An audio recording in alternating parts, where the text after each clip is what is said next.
अस्सलाम वालेकुम, आप देख रहे हैं मुबशर लुकमान चैनल। मेरा नाम मुबशर लुकमान है।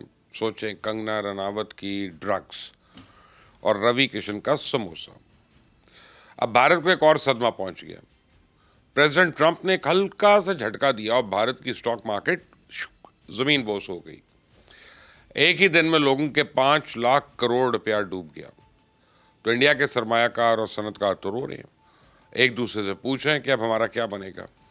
इंडियन मीडिया मातम कर रहा है कि टैरिफ कम ना हुआ तो यहाँ लोग भूखे मर जाएंगे। भारतीय जनता पूछ रही है ऑपरेशन सिंदूर तो खत्म हो गया, अब इस बुरान से निकलने का रास्ता क्या है। खौफ का आलम यह है कि इंडियन कंपनियां धड़ाधड़ रशिया से तेल की खरीदारी के सौदे मनसूख कर रही हैं। अभी कल ही मुंबई के पोर्ट पर 4 ऑयल टैंकर्स रशिया से तेल लेकर पहुंचे थे, लेकिन अभी तक किसी को हिम्मत नहीं हुई कि इस तेल को ऑफलोड कर ले। जिन 2 कंपनी से ये तेल इंपोर्ट किया है वो मोदी सरकार की जानिब देख रही है। मोदी सरकार वॉशिंगटन की तरफ देख रही है।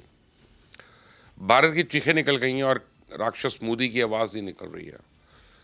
सदर ट्रंप ने कल एक ट्वीट के जरिए मोदी की इस पुरस्कार खामोशी पर शदीद नाराजगी का इजहार किया। ट्रुथ सोशल पर इनकी ट्वीट आते ही वॉशिंगटन में भारतीय सफारत खाने की दौड़ें लग गईं। ये लोग पूरा दिन ट्रंप इंतजामिया और व्हाइट हाउस के अहदेदारों के सामने गिड़गिड़ाते रहे, उन्हें यकीन दिलाते रहे कि एक बार माफ कर दे, एक बार। भारत अब कभी भी रशिया और ईरान से तेल खरीदने की गलती नहीं करेगा। तो प्रेसिडेंट ट्रंप ने आज पूरी दुनिया के सामने इंडिया को उसकी औकात याद दिला दी। सुने जरा वो क्या रहे हैं। Well, I understand India no longer is going to be buying oil from Russia. That's what I heard. I don't know if that's right or not, but that's a good step. We'll see what happens. Okay?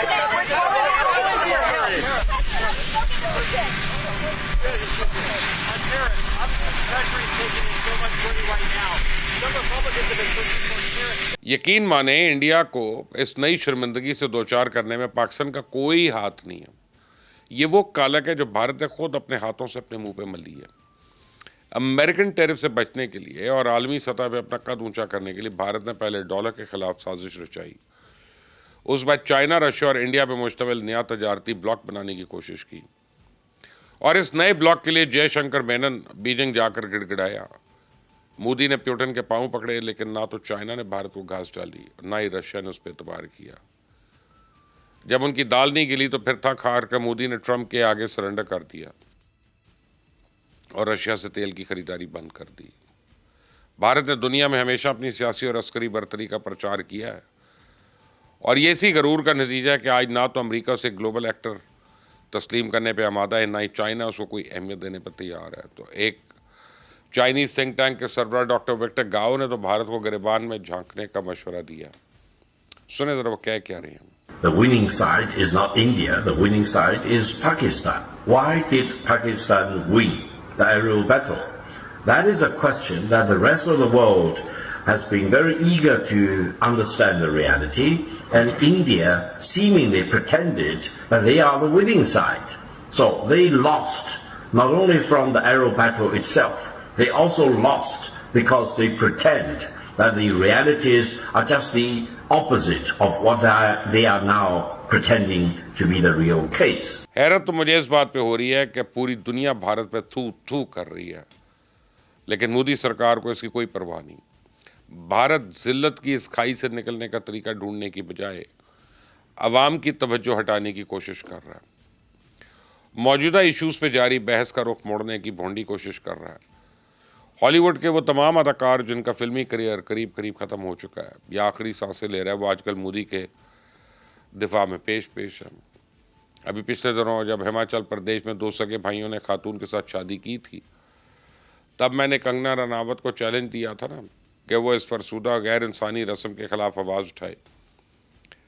तो कंगना रनावत ने तो इस घटिया रस्म के खिलाफ कोई आवाज़ नहीं उठाई, लेकिन मोदी के दिफा में पाकिस्तान के खिलाफ जहर उगलना शुरू कर दिया। पंजाब के रास्ते से और पंजाब में पाकिस्तान के रास्ते से जो ड्रग आ रहा है और जो हिमाचल में पहुंच रहा है, बच्चों ने जो है माँ बाप के गहने बेच दिए हैं, बच्चों ने जो है चोरियां कर के गाड़ियां बेच दी है। हमारे पास ऐसे लोग आते रोते हैं, कमरों में वो खुद को बंद कर लेते हैं, फर्नीचर तोड़ते हैं, चिल्लाते हैं, रोकते हैं। ये एक तरह से आप देखें तो मौत से भी बदतर जो है ये उनकी स्थिति हो जाती है। तो इसके लिए अवश्य ही गवर्नर जी ने जो कहा है वो सही कहा है। इस 2 टके की अदाकारा, मैं अगर इसमें थोड़ी भी शर्म होती तो पाकिस्तान पर मनशियात की स्मगलिंग का झूठा इल्ज़ाम धरने से पहले अपनी बॉर्डर सिक्योरिटी फोर्स से पूछती कि तुम तनख्वाह किस बात की ले रहे हो, क्यों मुफ्त की रोटियां तोड़ रहे हो। पंजाब के वज़ीर ख़ज़ाना हरपाल सिंह चीमा ने कंगना रनावत को मुंह तोड़ जवाब दिया। उसे बता दिया कि इंडिया में मनशियात की स्मगलिंग पंजाब बॉर्डर से नहीं बल्कि गुजरात की बंदरगाहों से पूरी भारत में सप्लाई की जाती है। तुम में हिम्मत है तो मोदी से पूछ लो, क्योंकि मुल्क का प्रधानमंत्री ही गुजरात के ड्रग माफिया का सरपरस्त आला है। तो इस नाकाम अदाकारा ने चंद साल पहले भी ऐसी एक बांगी मारी थी। ये 2021 की बात है। इन दिनों भारतीय पंजाब में किसान मोदी सरकार के खिलाफ सड़कों पर मुजाहरे कर रहे थे और ऐसे ही मुजाहरे में महेंद्र कौर नामी एक ज़ईफ़ खातून भी शामिल थी। कंगना रनावत ने सोशल मीडिया पर अपनी पोस्ट में इसी खातून की तस्वीर शायर की और साथ ही यह दावा किया कि इस खातून को पैसे दे के मुजाहरे में लाया गया। महेंद्र कौर इस इल्ज़ाम पे कंगना रनावत के खिलाफ अदालत चली गई और कंगना जो है वो पंजाब हरियाणा हाई कोर्ट में महेंद्र कौर की दरख्वास्त खारिज करने की अपील कर रखी थी। आज हरियाणा कोर्ट ने कंगना रनावत की इस अपील को मुस्तरद कर दिया। अब इस झूठी को ना सिर्फ महेंद्र कौर से माफ़ी मांगना पड़ेगी बल्कि महेंद्र कौर को हर्जाना भी अदा करना पड़ेगा। तो बॉलीवुड के एक दूसरे ग्रेड बी के अदाकार है ना रवि किशन, मौसूफ फिल्म के पर्दे पर तो अदाकारी के जौहर दिखा नहीं सके, सियासत के मैदान में जम के अदाकारी कर रहे हैं। आजकल इंडिया सस्ते तेल और अमेरिकन पाबंदियों पर रो रहा है, लोगों को अपने साथ तैयारों की तबाही का दुख खाए जा रहा है, जबकि रविशंकर को इस बात की फिक्र पड़ी हुई है कि इंडिया में हर जगह समोसे का साइज और कीमत मुख्तलिफ क्यों है। सुने जरा रविशंकर भारतीय जनता को क्या जबरदस्त रिलीफ दिलवाने की कोशिश कर रहे हैं। मैं आपके माध्यम से सरकार से मांग करता हूं कि छोटे ढाबे से लेकर सामान्य होटल, अच्छे रेस्टोरेंट, 5 स्टार होटल्स आदि सभी स्थानों पर मिलने वाले खाद्य पदार्थों के मूल्य, गुणवत्ता और उसकी मात्रा को निर्धारित करने के लिए कानून बनाना चाहिए, ताकि देशवासियों को उचित मूल्य पर सही मात्रा में गुणवत्ता युक्त खाद्य पदार्थ उपलब्ध हो सके। किसी ढाबे में तड़का दाल 100 रुपए में, किसी में 120 रुपए में, किसी में 250, किसी 400। बस, धन्यवाद महोदय। गोर कपूर से मुंतखब होने वाला रवि किशन शुक्ला कोई आम एमपी नहीं है, बल्कि मोदी का अहम तरीन सलाहकार और पार्लियामेंट की कई मुशावरती कमेटीज का सरगर्म रुकन भी है। ये पार्लियामेंट में वजारत दिफा की स्टैंडिंग कमेटी, वजारत पेट्रोलियम और वजारत बिजली की मुशावरी कमेटी इसका भी मेंबर है। पिछले माह 25 जुलाई को मोदी ने इसे हिंदी एडवाइजरी कमेटी में भी नामजद किया था। यह अदाकार अब भारत में हिंदी के फ़रोग के लिए भी काम करेगा। कहते हैं इंसान अपने दोस्तों से पहचाना जाता है। अब आपको सलाहकार, दोस्त, रहनुमा, मुदब्बिर हो तो बड़ी से बड़ी मुसीबत का आपका कोई कुछ नहीं बिगाड़ सकती अगर वो सिंसियर हों। लेकिन जिस हुकूमत का सलाहकार रवि किशन शुक्ला हो, जिस हुकूमत की मुशीर कंगना रनावत जैसे जाहिल हो, इस हुकूमत से खैर की तवक्को कैसे की जा सकती है। ब्रेकिंग न्यूज़ ये है कि भारत को आजकल एक और सदमा आने वाला है। ईरान के सदर आज पाकिस्तान के 2 रोज़ा दौरे पे मौजूद हैं। अब तो वो लाहौर भी आ रहे हैं थोड़ी देर में। मुझे यकीन है कि ईरान की चाबहार बंदरगाह भारत के हाथ से निकलने वाली है। अजीत देओल ने इस बंदरगाह को रॉ का ठिकाना बना रखा था। यहीं से बलूचिस्तान में इंतशार फैलाने की मनसूबाबंदी की जाती थी।